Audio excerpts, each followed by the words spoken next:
One of the many perks I get in my job is that I get to meet amazing people every day. I have the privilege of gaining insight into what they're able to accomplish on an everyday basis and on many different levels. I often work to tweak or to optimize to add new tricks and tools, but I also learn a lot from every single conversation, whether that's with my students, my clients, my training buddies, and family members. So I asked some of them whether they would be okay with sharing their wisdom with more people, and the following podcast series is the result. Enjoy! This episode of Weekend Warriors Rock is dedicated to Pat Wallis, our late father, father-in-law, and grandfather. Pat passed away late in 2025 at the age of 93.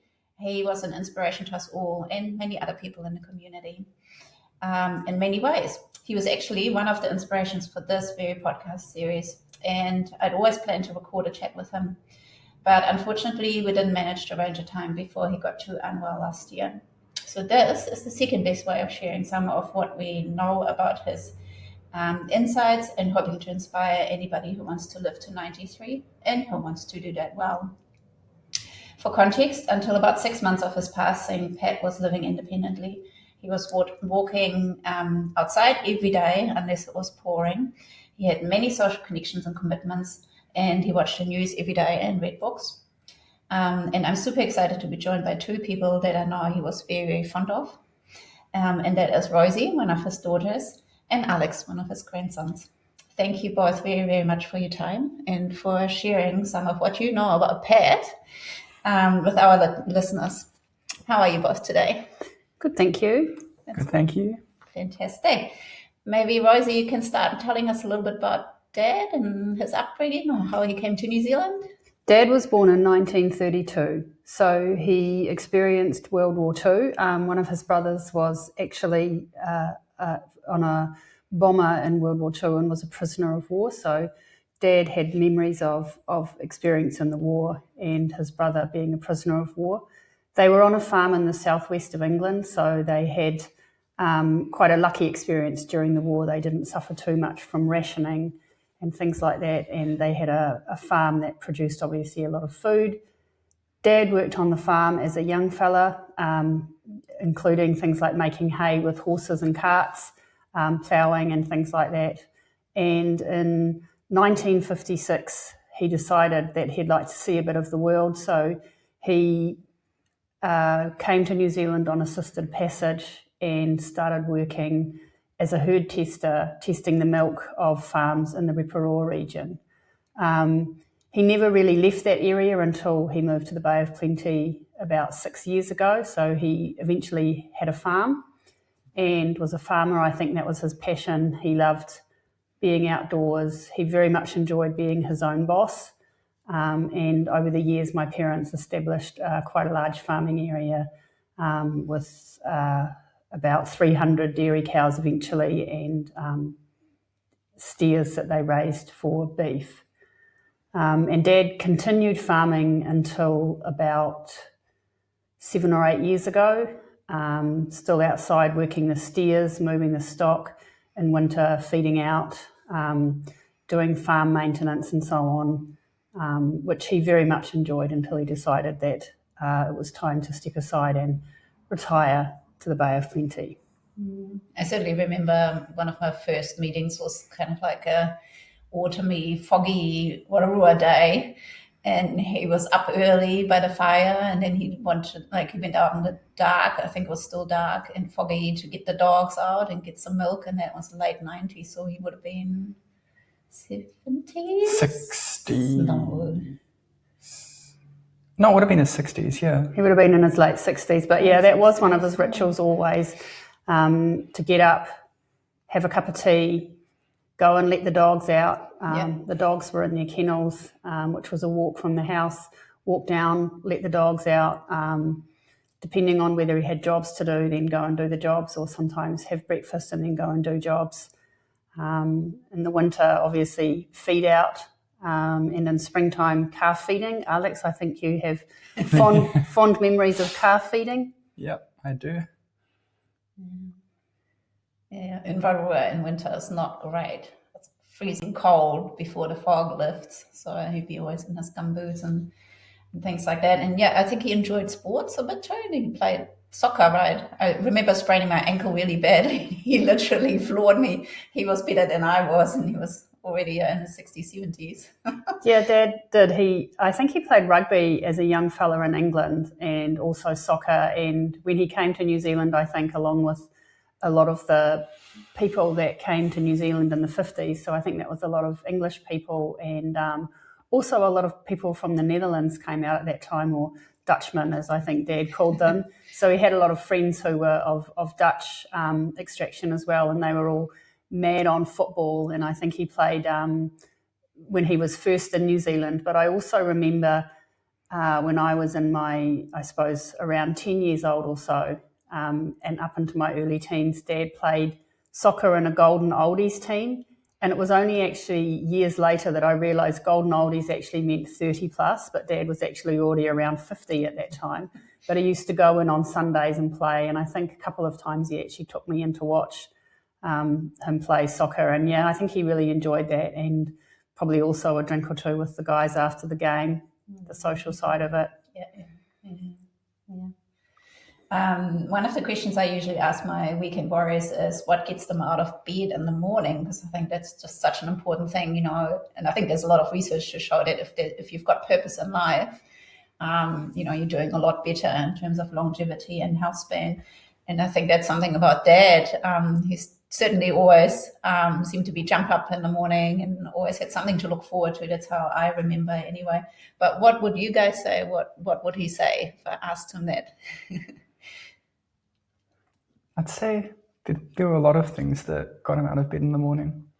I guess one thing would also be, especially in his later years, being alive. And I guess all the things to do on the farm, and then even later on when he moved into town, like getting up, watching the news, going for a walk, etc.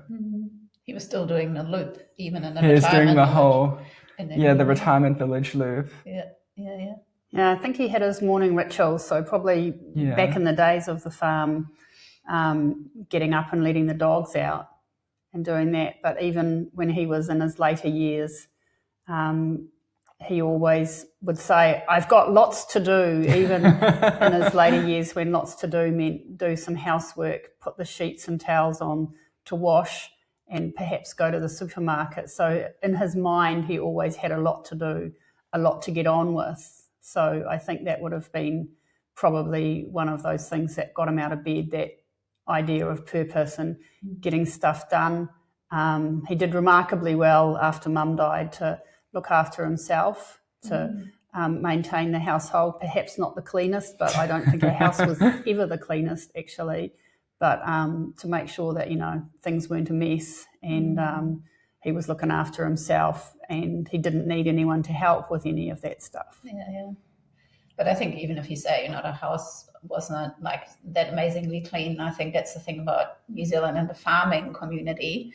Like, I know he was very particular about the farm, that it was tidy and the fences were kept up and things like that. So I think, that's the routine and the keeping up with stuff. It's more important than dusting. That's what was more important to him. Yeah. I'm with him on that. And I think even when he was here in the villa, the garden around, even though the gardener stood there, and he was still looking that everything was kept he nice, still did some of that himself too. And another thing that I often ask is, what's the top tip for looking after your body? And I know he was really into his walking, and obviously on the farm there would have been quite a lot of up and down. And he was physically, like you say, still really active. Although sometimes he complained of wrist pain when he was doing the heavy stuff with the trailers and things like that. But still doing quite heavy lifting on the farm till really late and walking. What else did he get up to? It was press-ups. Like if he couldn't go for a walk, he'd need to do press-ups. And I think it was like 100. It was definitely a lot. And even when he struggled with doing the traditional press-ups, he'd still do them against the wall. He also, when it rained too much and he was in the retirement village, he'd often go over to the little fitness studio they have and ride the exercycle for a bit. I think he actually hated it. Yeah, I don't think he liked it, but he felt the need that he needed to exercise even if the conditions weren't great for what he liked. But I think actually, I mean, I remember when I was quite young that actually he did yoga, I think in the days before it was fashionable.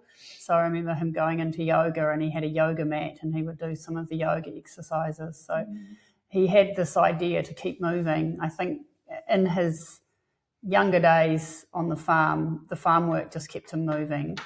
But as there was less for him to do on the farm, because obviously we had a share milker and things like that to do a lot of the main farming, then he would walk.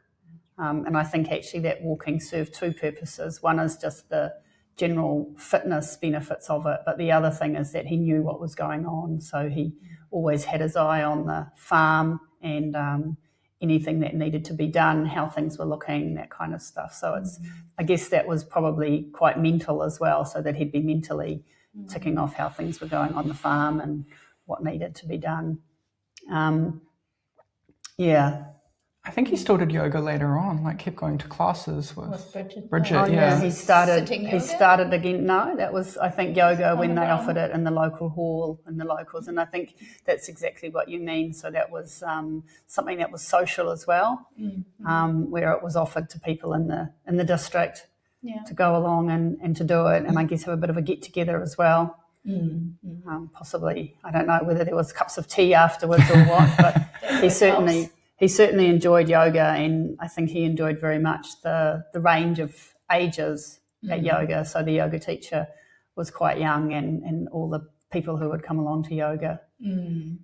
I think even when he was walking circuits around here at Mamaganui, for context, I know that he used to talk to the lady who owns the flower shop, and he knew the people along the way. So when it was raining, he'd be offered to duck in and wait until the storm passed or something like that. So he was always social, even later, if that wasn't exercise class per se. The walking was social. What would you say if I asked him what was his top tip for looking after his brain? I think probably the first thing he'd say, I'm not sure there is one, because that's always what he was joking when they did brain scans when he was in hospital. They're just checking that there's one there. But what would you say if I asked him that after the joke of not sure whether there is one? Well, I guess he always did the word find from the newspaper. He'd have the newspaper delivered in the morning, read everything, and then work through the word finds. I think I tried doing one out of one of his newspapers one time, and he was like, "Oh, nope. Don't touch it. Don't touch it. That's mine." Sometimes if he'd been busy for a few days, he'd have 3 or 4 of them lined up to work through. So he'd keep the newspapers until he'd done the word find, often doubling as a table mat as well, until he'd completed it. I think, the word find is one thing, but he wasn't a huge reader of novels when I was younger. I think we're a great family of readers, but that's from mum's side.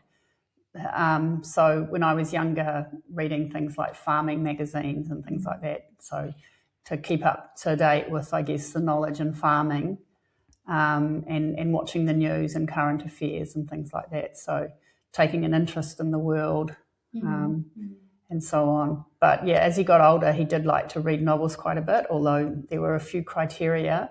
One being that the book couldn't be too heavy to hold it up in bed. And actually, now that I know a little bit more about sleep, that's actually a really good strategy for sleep, is to do some reading in bed before you go to sleep, to help your brain sort of switch off and get ready for sleep. So, as I say, he particularly enjoyed, I think, mysteries. He read a lot of Ruth Rendell and James Patterson and those ones, but obviously, as I say, only by size and weight. And I think also based off whether it was in the budget reading bin of the local Paper Plus store. 3 for $10 was a good book. He had a lot of those, and I think he used to then recycle them through the second-hand shops or give them away. He didn't like them sitting around too much.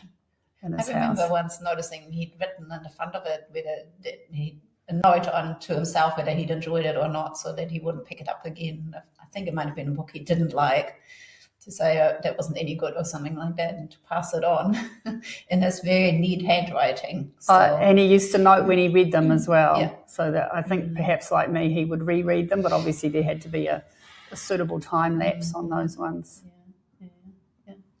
And I think the other thing about his brain and the social element, the community aspect is his very specific and entertaining sense of humour. Yeah. Certainly, I think that kept him younger.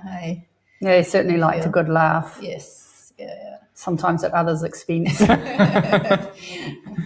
I still remember it wasn't that long ago. Maybe once we came back from Germany, September, October, we'd been round to see him, and we thought, oh, is he even there? But then we heard the silly songs emerging from the bathroom. He was obviously in the bathroom and singing something silly to him. Yeah. So for context, he would take like old-fashioned songs, say from the 50s and whatnot, and twist the lyrics so that it would sound either rude or weird. I think that a lot of that was from early radio shows like the Goons show and things like that. So he was a huge fan of those things, following on in that style of things. He used to do that a lot with his best friend. I think that's how they became best friends, was a love of that odd humour. I'm told that when they were first friends, this is pre-TV days, I think, Dad had an old-fashioned tape recorder, and they actually made recordings of it, but unfortunately the tape recorder got lost somewhere in the history, because I'm sure that would have been a real laugh to find these days. Yes, I certainly remember the wives getting very exasperated when the two of them were together, just bouncing off like little boys with their jokes and things, quite noisily. And then obviously, I mean, things aren't always going easy, particularly if you're farming and you have 3 girls, and ups and downs of the economy and so on. And then losing his wife and, tough times with the family. What would you say he would have said? What's the top tip for when things are tough? I think probably he was very British in that respect, and the result of Victorian parents. So very strong influence of those Victorian parents to keep a stiff upper lip and maybe to not show your feelings. But I think Dad did have some kind of internal resilience where when things went wrong, for example, Mum got ill when they hadn't been married very long and had a stroke, to just get on and make the best of a situation. And I would say as well, I mean, he had his routines in the morning and things like that, but he also wasn't afraid to change and to change the way he did things. So after Mum went, for example, to get on with life, to look after himself, to cook, which he could do but didn't do very much when we were growing up, and to cook healthy food, to put the radio on and listen to the radio. So I think after Mum went, he listened to the radio a lot more rather than the TV. And just to, I guess, keep on and to find new ways of doing stuff that suited his way and to adapt. Look forward, definitely. Like I can remember it being tough with the farm and having to leave Dad, but then making his own new routine at the village with his villa and things like that. I feel, and then when we moved here, he'd be like, Saturday is the coffee time, and come around for afternoon tea and things like that. So again, kind of looking forward and creating new routines. Yeah, I think he always really enjoyed that, coming for a meal and coming for afternoon tea and to go out for coffee.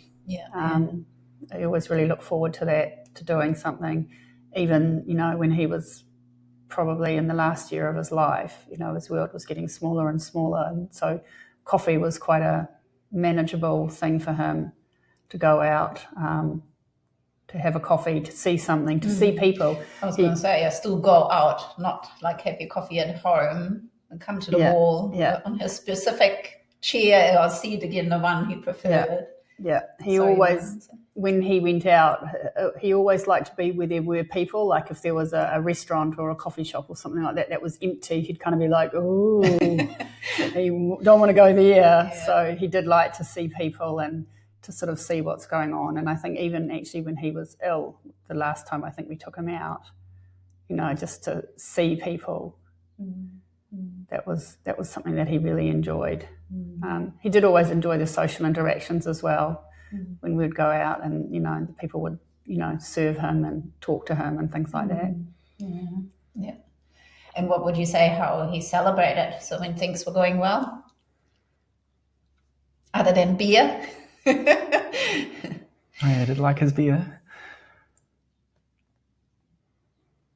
Like having friends, people around, like his last birthday, he celebrated here. And I think we had 3 or 4 different celebrations and we went out. Yeah, I think the celebration for him was mostly actually family and sometimes good friends, which for us as a first generation family, some of those friends are like family.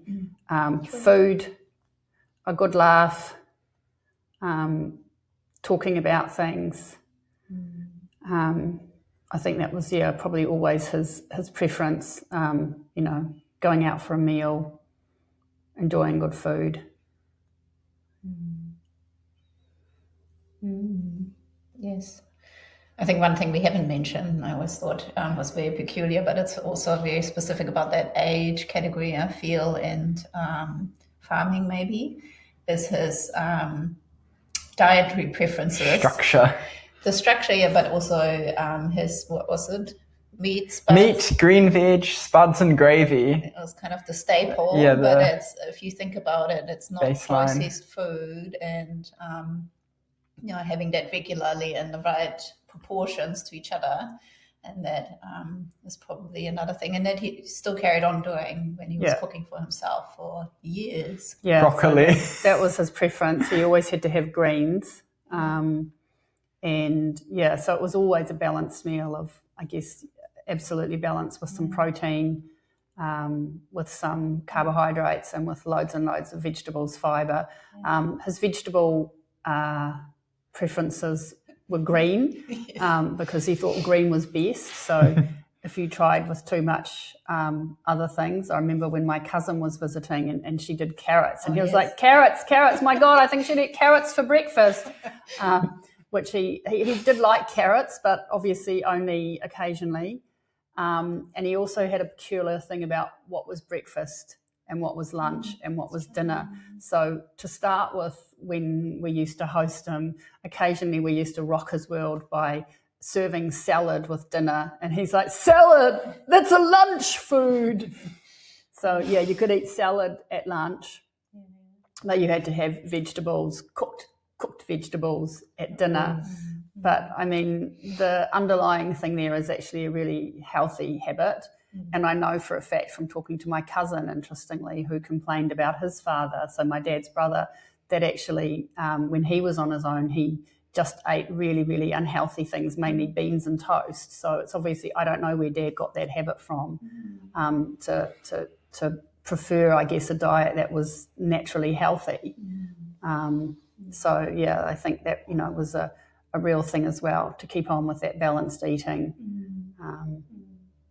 What made me think of it as going out, say, celebrating, say to Thai dinner or something like that, but it'd still be like, is there enough vegetables, and we'd be picking out the broccoli and things like that. Yeah, not the greens. Greenery, that's what he called it. Greenery, Yeah, we'd have to have broccoli in that, even though it was a treat food to go out. And the same with Chinese takeaway and whatnot. I know sometimes when he saw like a meal with no greens, he'd go like, where's the greenery?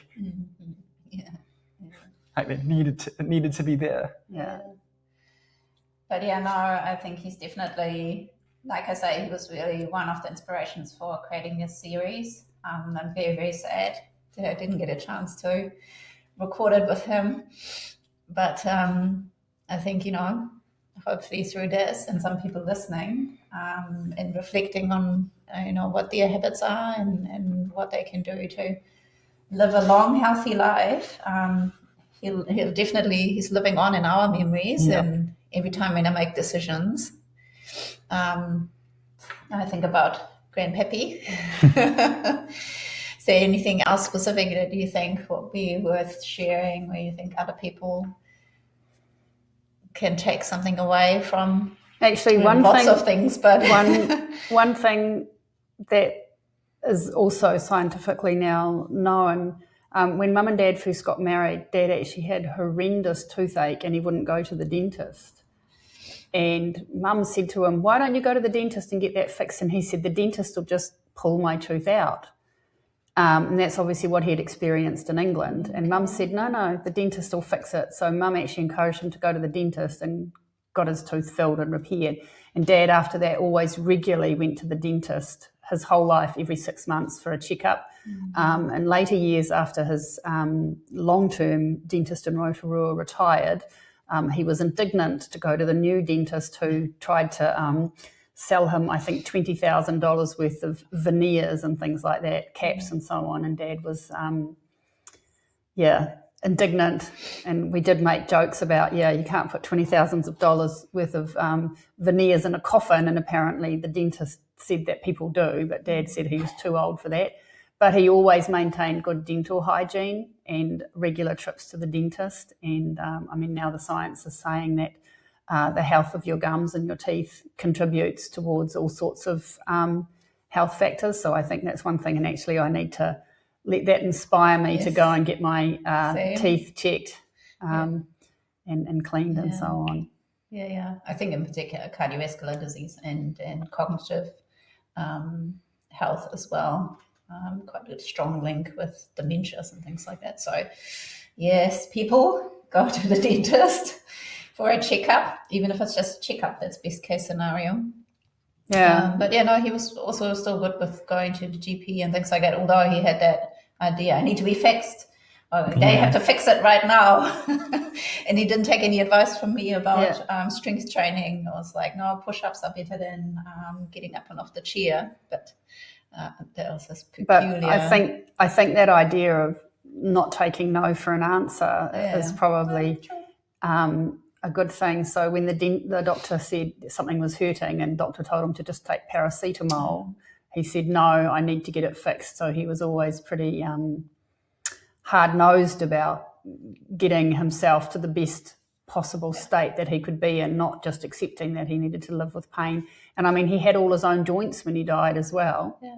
So joints. Yeah. Mm-hmm. Yeah, I think that's also to do with the walking hills and things like that on the farm. And anything else that you can think of, Alex? Grandpappy? I guess I'm not sure if we've mentioned it already, but like definitely do what you love. Do what you love. In terms of like purpose. A career, like have a good purpose, have a reason to get up each morning. Like that's what he always told me to make my life like, and like you see that it's effective because like if you make decisions in your life and like have to be stuck 40 years in like a career that you really don't want to be at, like I can see that definitely affecting life quality. And it's prioritize happiness. I think sometimes maybe don't have that choice because of other life circumstances. Yeah, definitely. Then, if you find purpose in other things, best case scenario, it's your career, isn't it? But that's not possible. Definitely other things too. Like, when he was not farming anymore, there was still purpose. Yeah, definitely. So that was just one example. And, I agree. And it's definitely something he said to me too when I had the career change. He's like, oh, now you're self-employed. Just still having that purpose, finding purpose in what you do. So important. Yes.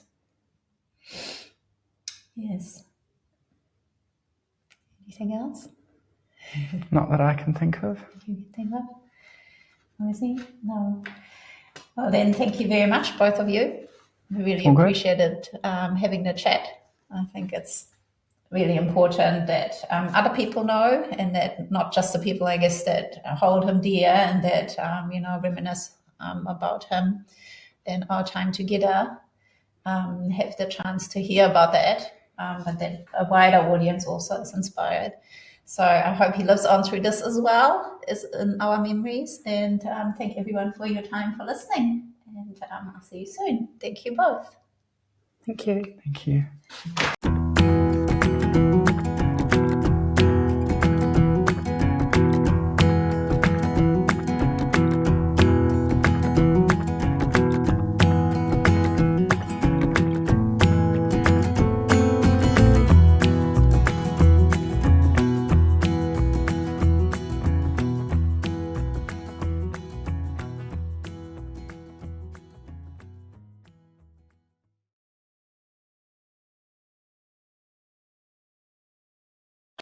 Thank you for listening.